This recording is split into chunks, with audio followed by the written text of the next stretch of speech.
Thanks for knocking. A SWAT team is known for busting down doors, rescuing hostages, and resolving emergency situations. Today I'm going to try escaping a SWAT team inside a small building. Hopefully they can't flush me out. What does a SWAT team do? SWAT teams typically will handle the most dangerous situations that law enforcement will deal with, such as hostage rescue situations, search warrants for dope or drugs, and they would also handle violent situations like guys with guns or someone that's shooting at people or other officers. Now that you've retired from active duty, what do you do now? Well, now I run a company called Armitage Tactical Group, and what it is a firearms and tactics company. So we train people how to use guns and how to properly employ them in defensive situations or in the cop world in situations where they can handle themselves if they do encounter an attacker. Do most missions end with a suspect in handcuffs? People being put in handcuffs versus actually someone being shot or killed. Because again, that's not the number one priority. The priority is to handle it peacefully. Safety first. Safety first. What is second? Safety first. You in handcuffs second. For me, safety is first, friendship is second, candy is third. Okay, sure. Now I'm going to challenge you. Whoa. I guarantee I can escape this building in 15 minutes without having the SWAT team put me in handcuffs. Okay. If your SWAT team is able to put me in handcuffs in those 15 minutes, I will wear a diaper and cross the street. That sounds fun. You can join me if you want in diaper. I'll join you, but from a distance, not in diaper. If I successfully escape the building without the SWAT team putting me in handcuffs, you must sniff each of my toes individually. That is nasty. You don't know my toes, bro. I'm just guessing because I can smell you from here. My chest smells like cologne. My toes smell like a mystery. Now, the situation that you're putting us in is not necessarily something that would happen in the real world. It would never happen in the real world. This is Mike's world. Since it's Mike's world, we will be doing things differently as well. I am now regretting that I did not get a dragon to ride out of. That's good, because I'm scared of dragons. What the SWAT team didn't know was that I spent the last 2 months planning the perfect escape. SWAT teams are heavily trained to deal with all kinds of dangerous situations. However, they are not trained to deal with loving situations. Therefore, today I'm going to try escaping a SWAT team using the power of love.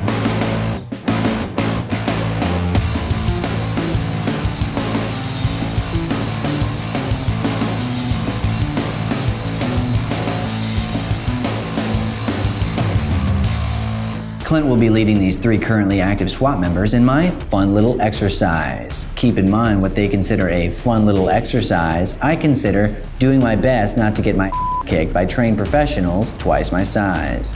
Let's meet these 3 SWAT members hunting me today. I've been in law enforcement for 19 years. I've been a tactical operator for 15 of those years. People that do this job or that work in law enforcement, we don't like to give up. We don't like to get beat. After watching some of Mike's videos for research, I thought Mike was an I thought it was a trickster, and I thought we were definitely going to catch him. I'm glad to hear someone watches my videos.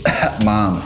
Now I'll describe the building this challenge will take place in. We will be inside a 105 feet by 105 feet cube space which contains 3 sound stages. What are the sound stages decorated as? I'll tell you later when I feel like it. We'll be entering after him, so this is where we have to kind of strategize and work it out.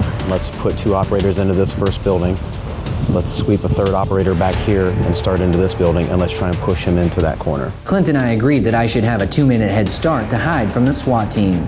Hey, Mike. Catch you later. I wish them luck and head inside the challenge cube. Once inside, I casually stroll over to Soundstage B. My 2-minute head start has ended. The SWAT team can begin their mission to put me in handcuffs. The challenge begins in 3, 2, 1.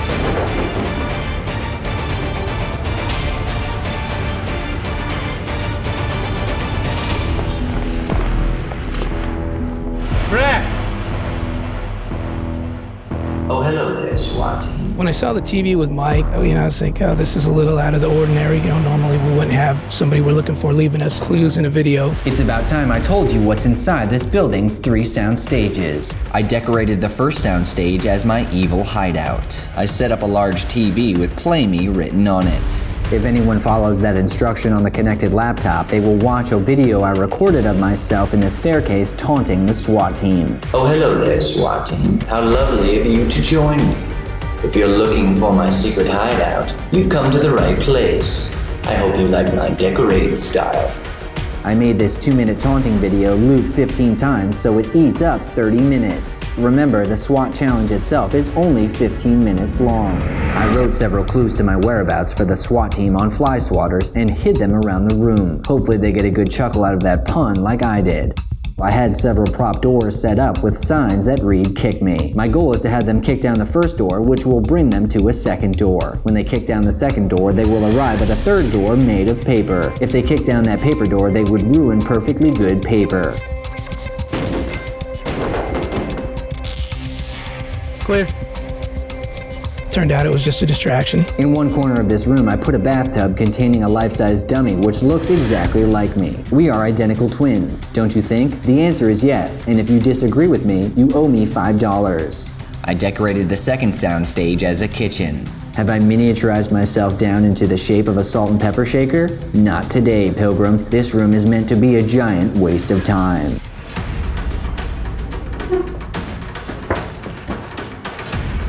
I was looking behind objects, underneath objects, any place that Mike could have fit. I had the third and final soundstage decorated like a wedding reception. Waiting in this soundstage are 3 of my accomplices. Who the f are these people I hired to help me escape a SWAT team? The first accomplice is my close friend Maya, who I haven't spoken to in a full year, and I met her about a year ago. I like to scare the shit out of people. The second accomplice is my friend Dwayne, who's one of the nicest people I've ever met. I got suspended from school once for tripping a substitute teacher. The third accomplice is my friend's roommate, who I don't know much about. I have a shark poster above my toilet.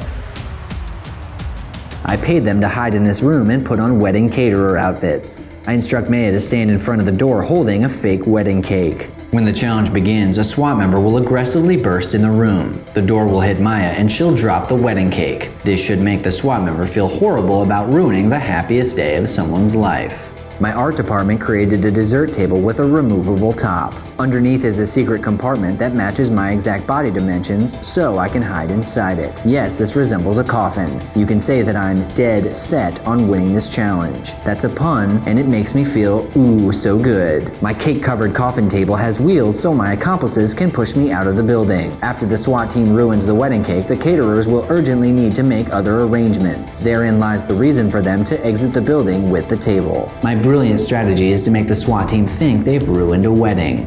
While they're distracted by their own feelings of guilt, I will sneak out of the building unharmed. I gotta be honest, I laughed at Mike's strategy.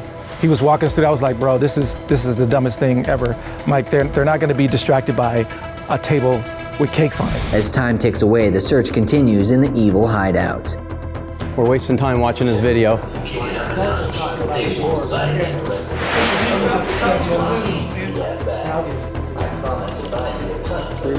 I think we're wasting time not moving through the buildings. So there's a lot of exit points for these officers to cover. So it's making it pretty difficult. Right after entering the building, I head to the fake wedding reception soundstage. I peacefully lie down in the table coffin and have my accomplices shut the lid on me. Will a SWAT member fall right into my trap and ruin the most important of cakes? Get on the ground, get on the ground. Put your hand. We got contact in here. Straight with Ray? Stay on the ground. Keep your hands up. Get on the ground. What the f***? Yeah, get on the ground. Okay, they're doing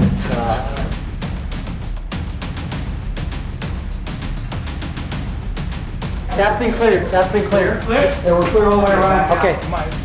I could identify the caterers as not being Mike, so we continued to clear the room and go on with our search. They busted in so aggressive that I was legitimately terrified. They kept talking to each other, barking orders, and we just kept trying to keep our heads down and make sure we didn't even look at the table, so they would look at the table. I didn't expect the SWAT team to be like, get down on the ground and put your hands. I don't know. I thought they'd be like, oh, we're in the wrong place. And I cried. It was like the only thing I could think of.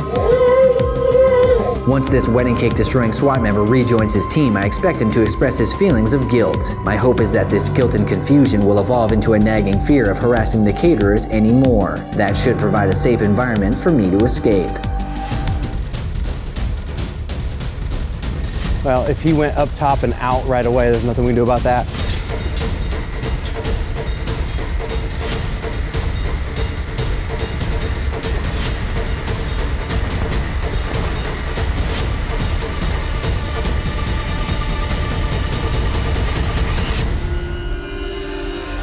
At this moment, even though I'm hidden inside a cake-covered coffin, I can hear my taunting video playing in the distance. Stay, Walker.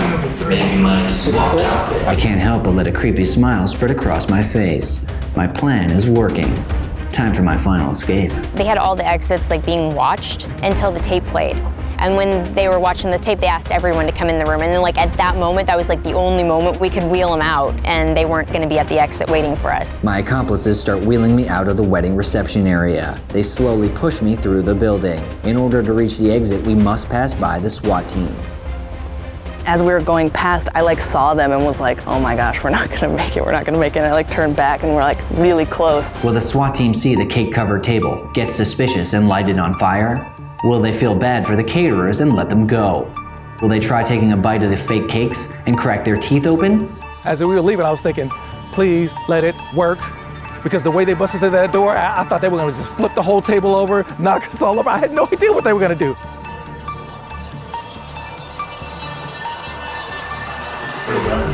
He's also talking about a door. Where's that door? My cake-covered coffin reaches the parking lot. My wedding-themed escape plan went off without a hitch. Another great pun there for my punny bunnies. Victory belongs to Mike. Are they under that table? And there he is. It's cake time. Now it's time for my strange reward. I'm gonna take my shoe off and I'm ready for you to sniff my toes. I'm gonna totally hate it, but it was a bet. It's ready for you. Yeah, you have some hair on your toes, and that nail's not cut kind of proper, but it's okay.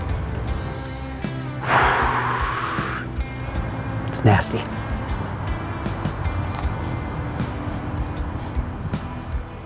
Actually, it wasn't that bad. That's pretty good. Describe what it is. Kind of a little socky. Would anyone else like to smell my feet? No, thank you. No, thank you. I'll pass. What I think Mike is going to do to celebrate his victory is to secretly contact Clint after this and ask to smell his feet.